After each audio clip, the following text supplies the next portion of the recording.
It's better to be lonely alone than lonely with someone. Your first instinct is usually the right one, so stop talking yourself out of it. You can't shame or hate yourself into the body of your dreams. Be with someone that grows with you, not against you. Don't take advice from someone that you would never trade places with. Being open to learning new skills at any age is how you stay indispensable. The way you talk to yourself becomes the way that you live your life. Stress always shows up in the body, so deal with it before it deals with you. Always ask for what you deserve, because silence rarely brings opportunity. You don't have to believe every thought you think. Don't be scared to lift heavy weights. Your future self will thank you. Being thoughtful goes a long way, like remembering people's birthdays, sending flowers, or a handwritten note. You're not meant to do life alone, so invest in the people who invest in you back. If somebody gets angry at your boundary, it's obvious that boundary was necessary. My daughters are 32, 27, and 23.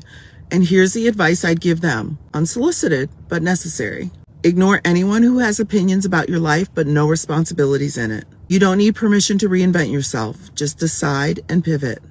Just because you're capable of it doesn't mean you're called to it. You don't need to earn rest. You need to respect yourself enough to take it. The version of you that's scared and the version of you that's called cannot both run your life. Pick one. Choose the life you want before you choose the man you want. It will save you years. If you're always adjusting to the needs of other people, that's not a relationship. You're in customer service. You cannot build a mansion with someone who only thinks in studio apartments. The fastest way to change your future is to stop paying full price for your past. Stop confusing a lesson with a lifetime. Some people were only supposed to teach you, not stay with you. And you deserve a life that you don't have to recover from every weekend. Hope that helps.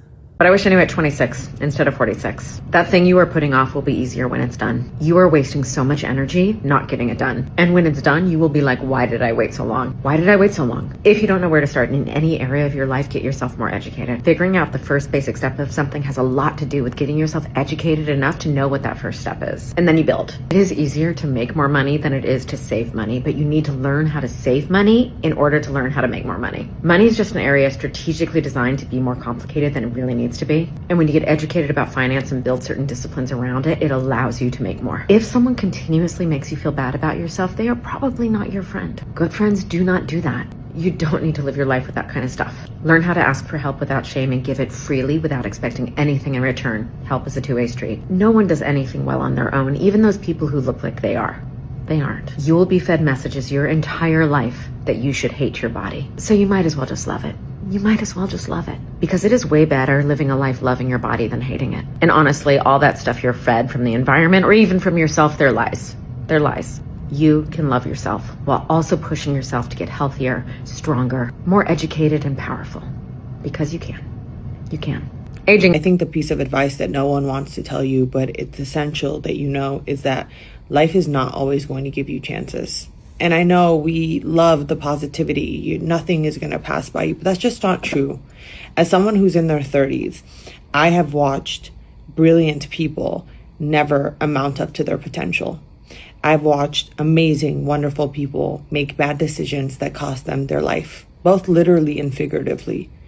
I've watched myself have to reconcile in my 30s with what I thought life was supposed to look like in my 20s or even in my teens. This idea that everyone's life just pans out to be amazing and great and it always works out in the end, that's just not true. I have friends who have passed away from drunk driving. I have people I went to high school with, college with, who were brilliant, but they never really got there. And life is long, things can happen, but this idea that you have that life is so kind and it's going to give you a million chances is not true. That's why it's really, really important that you be intentional. You be intentional with who you keep around, with what you do, how you speak to yourself, how you treat your life. Be intentional and be kind to yourself, because life won't always do that for you. I know you probably heard that saying, dress for the life you want, not for the life you have. And it's much more than the clothes that we wear. It's not about blowing money every day and pretending you're rich when you're not. You don't have to go broke to pretend that you're successful, but it's about building habits. It's about building routines that the successful version of you would be already doing. So for example, if that version would be reading books and eating healthy and going on walks and doing whatever, you just start doing those things now.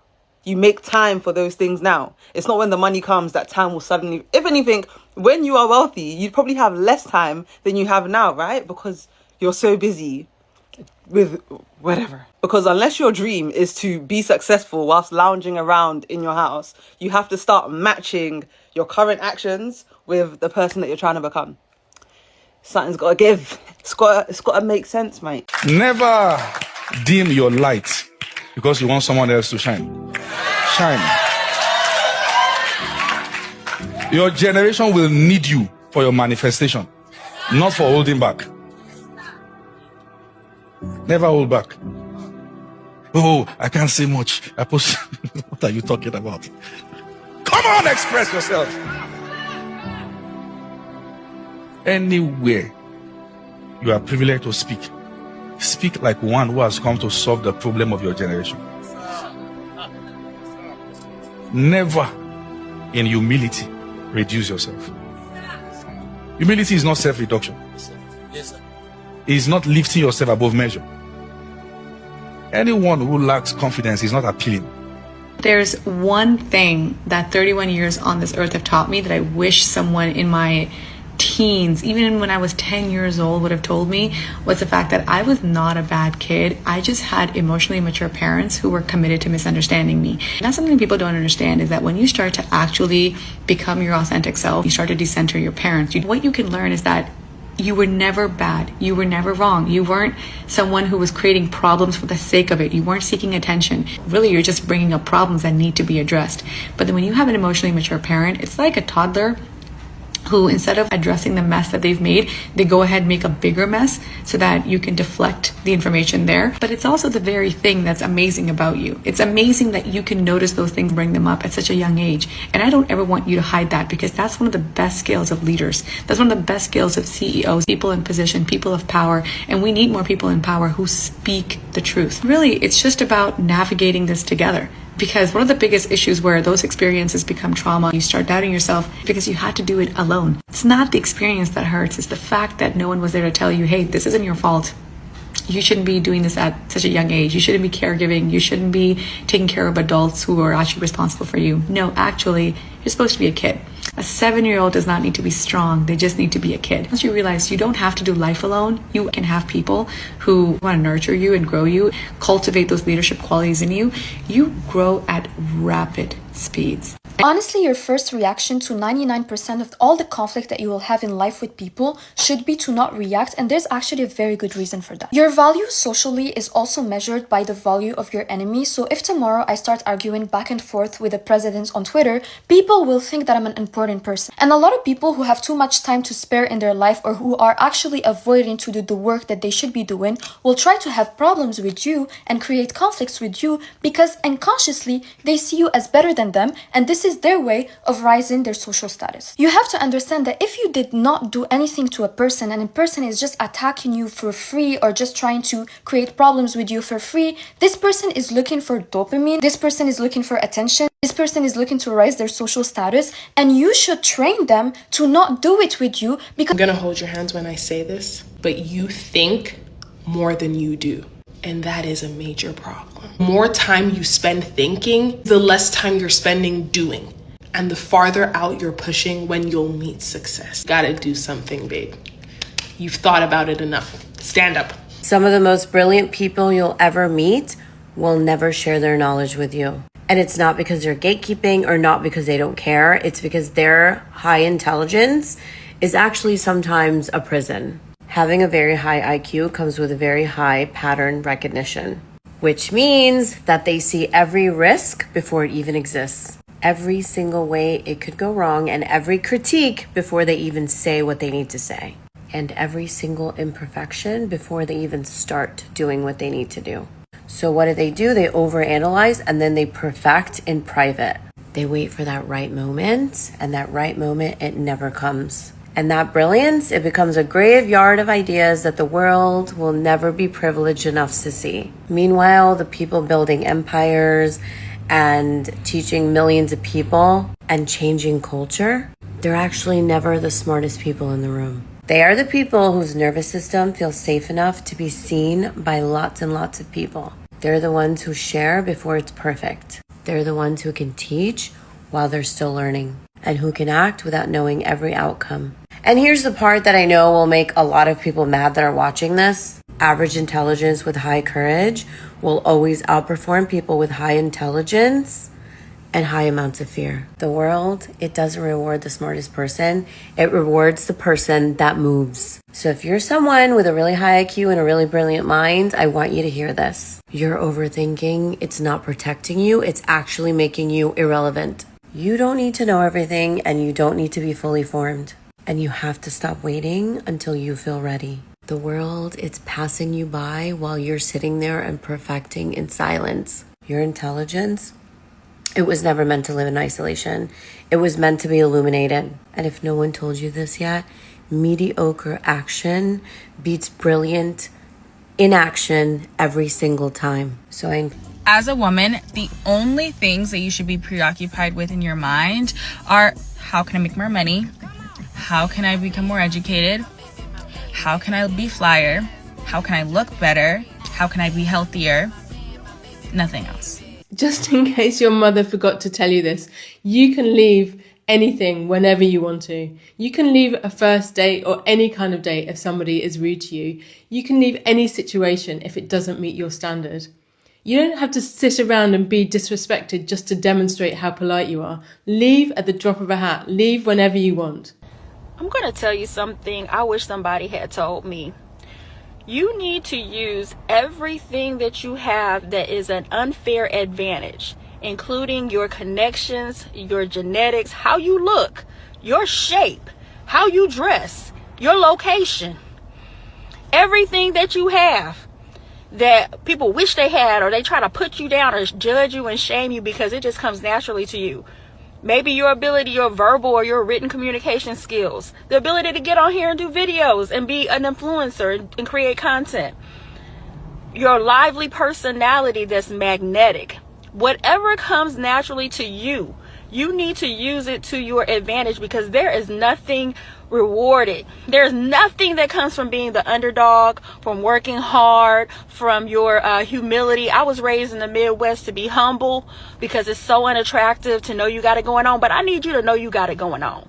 And I need you to own that space and walk into every room like you belong there, because some of you are so humble that you really have forgotten who you really are. And I need you to tap back into who you really are by acknowledging what you already have. Cannot determine what happens to you in this world. You have no control. Right now we're living through very chaotic times, as we all know politically. You can't control the era that you're born into. You can't control the family that you're born into. Some people have terrible parents who are abusive, etc. You can't control the awful, ugly, insidious, manipulative people that cross your path. You can't, and they're inevitable. What you can control is how you deal with them, how you react to them. And so if you react to them knowing that they're not going to influence you, they're not going to bring you down, they're not going to ruin your life, it gives you tremendous power. That is the power you have in this. I turned 40 November 8th, but I feel like I need to give you 20-something-year-olds and 30-something-year-olds some advice on how to build your discernment, build your confidence, and not let these little boys play in your face. I remember when I was in my 30s, this guy that was just interested in me told me that he owned a house. Now, I find that because I owned a property, a lot of men, when they approach me, they almost get into this immediate mental warfare of just trying to compete with me by saying, oh, I also own a blah, blah, blah. And I'm like, okay, great. Like, let's talk about it. Now, this gentleman tells me he owns a property. Me being me, I do background checks. I started doing background checks in my 30s just because men lie. That's it. They lie. I remember when I got to my 30s, I started asking questions like, are you married? Are you engaged? Does someone think you're married to them? Does someone think you're engaged to them? Are you broken up? Are you single? Are you living with anyone? Like, I literally started asking these prerequisite questions because I realized that if me just saying, are you single, was the only question I asked, they would be like, well, you never asked me if I was living with my ex. That's how insane it is. So once again, they lie. But anyway, I decided to go online and I searched his name, first and last name, get the first and last name, search his name, no properties came up. Other properties came up that was associated with who potentially is his mother, his father, and I was like, interesting. I do also have someone that do official background checks. That was done. There were no properties. So I specifically asked, I was like, do you own a property, right? Or have you just invested? He's like, no, I own a property and I collect income. I collect passive income from said property. I was like, oh, interesting. Do you think I went back to him and asked him? Do you think I went back to him and say, oh, well, I looked up, like, are you sure? That man know he lied. There's no added value or benefit of me asking him a damn question about his lie. He already know he lies. I found out that he lied. What kind of conversation do I need to have with that man? I need to run. I need to fucking run. Because next thing you know, he's going to be trying to convince me that, oh, well, since I own a property and you own a property, maybe we should own a property together. Because now he's gotten into my good graces. Now he's manipulated me. Now I feel safe because I'm now dating someone on the same financial status that I'm on, because that's the mental warfare that happens. Okay? And then suddenly I'm married to this man, having children with this man, and I've now bought a house and put his name on it. That man don't own not a damn house. Not in these United States of America. Not south of the Mississippi River. Not north of the Mississippi River. So why the hell would I continue having a conversation with him? Y'all need to learn. Y'all need to use discernment, and y'all need to not have these men play on your weaknesses. And I don't know if your moms or your aunts or your grandmothers never taught you this, but women don't give men money. Women don't give men money. Men give women money. I'm gonna see my dad soon. I will have my dad and my grandfather tell you guys this. A man don't beg nobody for nothing. And if he comes to you with his hands out, that ain't no man. What I wish I knew at 19 instead of 46. It's easier to book the trip than you think. I know finances are an issue, but you can save like 2 years and go to Paris. Your youth right now is an advantage because you have more flexibility, so you can book things last minute and sometimes get better deals. So book the trip. Get over doing adult things, booking doctor's appointments, getting your passport, signing up for insurance, paying parking tickets. Just get over doing those adult things. The faster you do, the easier it'll be. Don't worry about being cool. It makes you even less cool. And there's always going to be this fear that you're missing out, or you're not doing the best thing, or it's not the best restaurant, or not the best spot. That doesn't matter. It robs you of the joy of enjoying right where you are. There might be better places, but the best place is right where you are. Don't underestimate the value of hard work. It pays for trips. Like to Paris. High intelligence without internal emotional structure leads to pessimism, discouragement, and social withdrawal. If your brain is highly sensitive to information from your environments and your social experiences, it's because you have a higher cognitive processing capability than regular people. That fact about your nature can't just be taken for granted. You need to know what to do to support your cognitive needs, because otherwise, your mind just turns into this hoarder's house. Take everything in, and it just sits all over the place, making your mind home a really chaotic, disorganized, and nasty place to live in. It's just because in most, schools and households, we're not taught how to throw things out so that you don't have a bunch of garbage in your mind making you have a nasty experience of life. This is overwhelming. This is not just clearer and, facilitating of you being more effective. It's also intentional. This does not happen by accident. If you've never done the psychological hygiene method yet, the first little while, it's just going to be like doing that deep clean and taking all the old giant garbage out of your mind first. And then over time, as you have decluttered your mind, still practice it when you feel like there's too much garbage getting in. And that just helps you to release the emotional weight of the situation so that you think and strategize your way through life situations without the bias and self-sabotaging effect of negative emotions getting in. No one's reminded you of this yet today. Let me be the first to do it. There is and always will be a direct correlation between your level of success and personal fulfillment in this life and your willingness and ability to risk embarrassing yourself or putting yourself in potentially embarrassing situations. So many people miss so many life-changing opportunities, myself included in the past, because our egos get in the way and we are afraid to look like a fool, whatever that means. The reality of the situation is the aphorisms are true. The cliches are true. Generally, everything you want in this life is on the other side of doing something hard, uncomfortable, or maybe a little bit embarrassing at first. I'm a pretty substantial content creator now.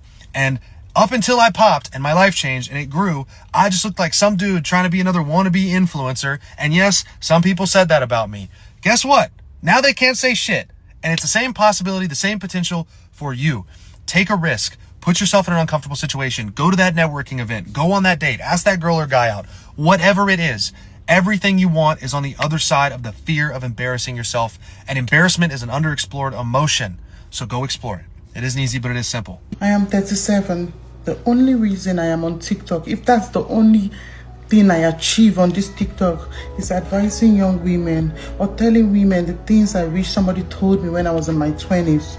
I will keep talking about it, advising women, using my experiences and the experiences of people, older women, people above me or people that are in my life. I will keep using it to come and teach you guys here, to tell you guys to wake the fuck up. Life is not a Cinderella movie. Life is not a fairy tale. If you want this viral, you have to go and get it yourself. Nobody's coming to give this to you. If they're even giving it to you, it comes at a price. Nothing is free. There is no free meal in Freetown. So I will keep teaching girls, go to school, get a skill, upskill yourself, travel, see the world. The more you benefit, to better yourself, the more you're exposing yourself to better kind of people that will be in your life. The more you... As a woman with ambition, there comes a point where you realize that you have to grow up. You cannot afford to stay stuck in arrested development or a prolonged state of girlhood. If you want to be above average, if you want to be a successful woman, if you are a woman that wants to make moves, you cannot do that as a little girl in a grown woman body. You cannot have it both ways. It will get to a point where you'll have to choose one or the other, being a girl or growing up to be a woman. The higher you go as a woman, the more successful you become. You don't have time to be incompetent. You don't have time to be a victim. You don't have time to wait to be rescued. You don't have time to sit on the sidelines. Girls wait while women win. Let me repeat that. Girls wait while women win. Girls are waiting to be rescued. Girls are waiting for someone to pat them on the back. Girls are waiting for someone to give them permission, while women have already gotten to work. So if you are serious about your success and growth as a woman, you have to make that conscious choice, that conscious decision to grow, elevate, and mature in order for you to accommodate the growth and the success and the wins you desire in your life. In a world full of women who claim to just be a girl, be a woman who was elevating and making moves and growing the hell up. Again, if you are that ambitious woman, you have to make sure you stay away from infantilizing language and infantilizing yourself, because all that's gonna do is hold you back. All that's going to do is make you basic and put you in the status quo. Quiet or not so quiet as it's kept. People don't expect much from women, men and women included. That's why seeing successful women and women who are really making moves is such a big deal. Like, why fall into the average? Why fall into the default? Again, I'm talking to the ambitious women, the women who are above average. The women who stand out are the women who choose not to stay in a prolonged state of girlhood. They grow up, take ownership of their lives, make moves, and win accordingly. Here's the funny thing. Anybody who engages in bringing you down or constantly finding faults in you, they're actually giving their power away to you. This is how you should see bullies. Because why are they so concerned about what's going on in your life, about your flaws, about your trials and tribulations, about how you can do things better? Why are they so concerned? See, the thing is, the more invested somebody is in your life and finding out your flaws and always bringing you down, they actually see something in you that threatens them. You threaten their shadow. And so inadvertently, they give you their own power. We've all done this before, and let's not play the bigger person. You've ever just look at somebody you don't like. Maybe it's out of jealousy, maybe it's out of envy, and you just focus all your attention on them. You're giving your power away. And people who do that to you are giving their power away to you. So it's actually really funny. This is like a golden nugget of advice. If somebody is too invested in your life story, too invested in your flaws, too invested in anything about you, you've already won. You've already won. It doesn't matter if it's a bully. You've already won. Truly wise people who have gone through life's true trials and tribulations, anybody who has mastered self-love, we don't really want to waste our energy hating on people anymore because we're too focused on our own lives, or you're too focused on your own life. So instead of feeling down or sad about why this person's always picking on you, why do they have something against you, you have to look at them and be like, what's wrong with you? I'm not personally affecting your life if I'm literally just a random person or a random coworker or a classmate or like a third party person that has no immediate connection to you. Why are you so concerned? And it's not even that. Sometimes it's even family members, like narcissistic family members. At this point, I'm tired of using the word narcissist, but there's a lot of them. You have to ask yourself, why aren't they more concerned about their own lives? Why are they so concerned about you? They have given their power away to you, and that's the funniest part. So there is an inherent weakness in them, that there's something about you that threatens them. And just to clear things up, because I know I get a lot of comments for people who never finish watching my videos. I'm not talking about cases in which you actually hurt somebody and of course they would find fault in you. I'm not talking about that. I'm talking about if you're innocent and they keep finding fault in you, the problem is